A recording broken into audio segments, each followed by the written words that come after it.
Welcome to this edition of XPS Express for Employers, our regular bite-sized insights into current issues affecting your employees' pensions.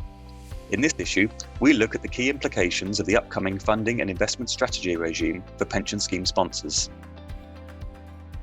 New requirements for defined benefit schemes to have long-term funding and investment strategies are expected to come into force from the 1st of October 2023. The Department for Work and Pensions published draft regulations last year, and the pensions regulator is consulting on its code of practice on how trustees and employers should comply with these regulations. By the time they're significantly mature, schemes will need to be fully funded on a low-risk basis and follow a low-risk investment strategy. The regulator has proposed that a scheme will reach significant maturity when it has a duration of 12 years. A lot of schemes are already close to this point, particularly given the rising gilt yields that we saw over 2022.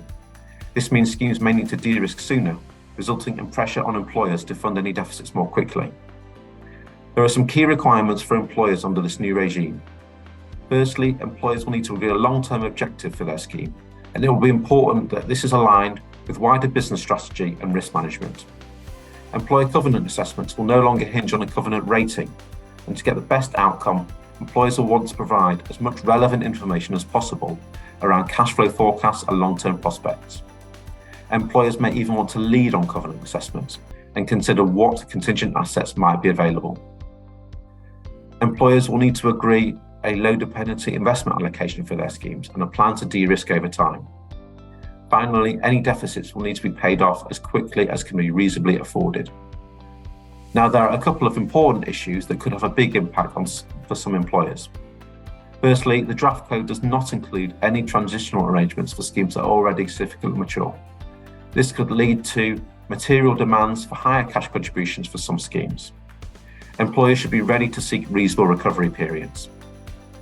Secondly, the draft code guides trustees to assess affordability based on employers' free cash flow before dividends are paid. The regulator expects trustees to ask for dividends to be reduced if recovery plans are too long.